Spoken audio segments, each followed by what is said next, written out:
ابن کثیر میں ہے کہ قارون حضرت موسیٰ علیہ السلام کا چچا زاد بھائی تھا۔ یہ تورات کا حافظ تھا اور بہت خوبصورت اور خوش آواز تھا، اس لیے لوگ اس کو منور کہتے تھے، لیکن سامری کی طرح یہ بھی منافق ثابت ہوا۔ تفسیر میں ہے کہ یہ بہت مالدار تھا اور اسی وجہ سے متکبر تھا۔ اس کی خزانہ کی کنجیاں بہت وزنی تھی، پہلے لوہے کی کنجیاں تھی، پھر لکڑی کی بنوائی گئی، جب وہ بھی بھاری ہو گئی تو پھر چمڑی کی بنوائی گئی، اور فرعون کی طرف سے بنی اسرائیل سے بیگار لینے پر مقرر تھا، اور مزدوری اس کے ہاتھ سے ملا کرتی تھی، اس کام میں اس نے خوب مال کمایا تھا۔ معارف القرآن میں ہے کہ حضرت یوسف علیہ السلام کا مدفون خزانہ اس کے ہاتھ لگا تھا، جس کی وجہ سے یہ مالدار ہوا۔ جب موسیٰ علیہ السلام کے ہاتھوں فرعون غرق ہوا تو بنی اسرائیل کی بیگار بھی ختم ہو گئی، جس کی وجہ سے اس کی روزی موقوف ہو گئی۔ اس بنا پر یہ حضرت موسیٰ علیہ السلام کے ساتھ حسد رکھتا اور آپ کے 100 طرح کے عیب نکالتا اور تہمتیں لگاتا، اور دوسری یہ کہ اس کی خواہش تھی کہ بنی اسرائیل کی قیادت مجھے ملے، اور اس کی حضرت موسیٰ علیہ السلام سے اس نے شکایت بھی کی تھی۔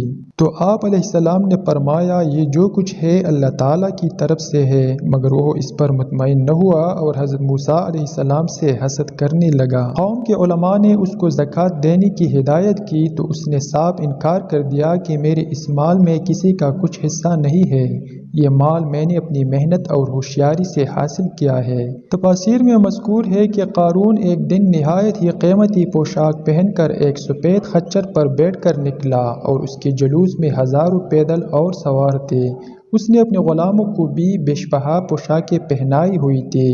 اس کا یہ ٹاٹ اور زیب و زینت دیکھ کر دنیا داروں کے منہ میں پانی بھر آیا اور کہنے لگے کہ کاش ہمارے پاس بھی اس جتنا مال ہوتا، یہ تو بڑا خوش نصیب اور قسمت والا ہے۔ علماء کرام نے دنیا داروں کی یہ بات سن کر انہیں اس خیال سے روکنا چاہا اور انہیں سمجھانے لگے کہ دیکھو خدا تعالیٰ نے جو کچھ اپنے مومن اور نیک بندوں کے لیے اپنے ہاتھ تیار کیا ہوا ہے وہ اس سے کروڑہا درجہ بہتر ہے۔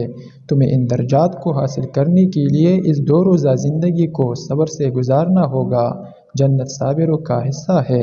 غرض یہ کہ قارون کی شرارت بڑھتی گئی اور کسی صورت میں وہ زکوٰۃ دینے پر آمادہ نہ ہوا اور اللہ تعالیٰ کے حکم سے سرتابی کرتا رہا، یہاں تک کہ ایک مرتبہ وہ حضرت موسیٰ علیہ السلام کے مجمع عام میں ایک عورت کو لے کر گیا اور اس عورت کو بہت رشوت دے کر اس بات پر آمادہ کیا کہ جب موسیٰ وعظ کرنے کے لیے کھڑے ہو تو ان پر تہمت لگا دینا۔ چنانچہ ایک دن جب موسیٰ علیہ السلام زنا کی حد بیان کر رہے تھے تو قارون نے کھڑے ہو کر دریافت کیا کہ اے موسیٰ، اگر آپ بھی اس فعل قبیح کے مرتکب ہو تو کیا سزا کے مستحق ہوگے؟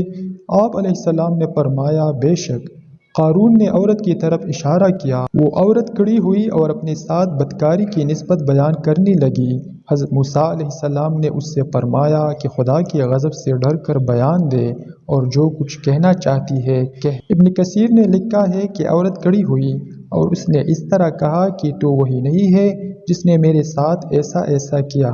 تو موسیٰ علیہ السلام کھان اٹھے اور 2 رکعت نماز ادا کی اور پھر عورت کی طرف متوجہ ہوئی اور فرمایا کہ اس خدا کی قسم جس نے سمندر میں سے راستہ دیا اور تیرے قوم کو فرعون کے مظالم سے نجات دی اور پھر بہت سے احسانات کیے، تو جو سچا واقعہ ہے اسے بیان کر۔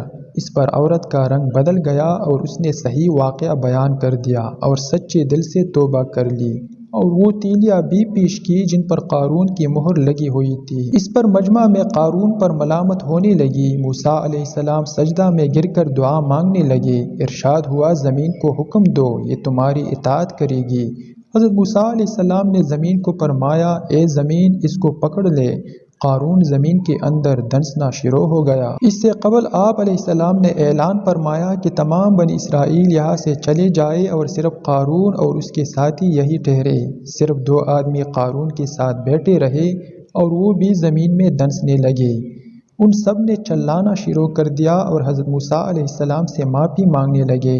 آپ علیہ السلام برابر زمین کو حکم دیتے رہے کہ اس کو پکڑ لے، یہاں تک کہ زمین قارون کو نگلتی چلی گئی۔ بعض مفسرین نے صرف قارون کے دنسنے کا ذکر کیا ہے۔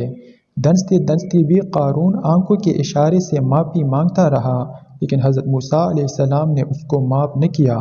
بنی اسرائیل کے بعض لوگوں کو شبہ ہوا کہ حضرت موسیٰ علیہ السلام نے اس کے مال پر قبضہ کرنے کے لیے ایسا کیا ہے، اس لیے اس کا سامان بھی دھنسا دیا گیا۔ بعض مفسرین نے لکھا ہے کہ دھنستے وقت قارون نے موسیٰ علیہ السلام سے کہا کہ تو نے میرا مال حاصل کرنے کے لیے ایسا کیا ہے، تو اللہ تعالیٰ نے اس کے تمام مال و دولت اس کے سر پر رکھ دی اور اس طرح اپنے تمام مال سمیت دفن ہو گیا۔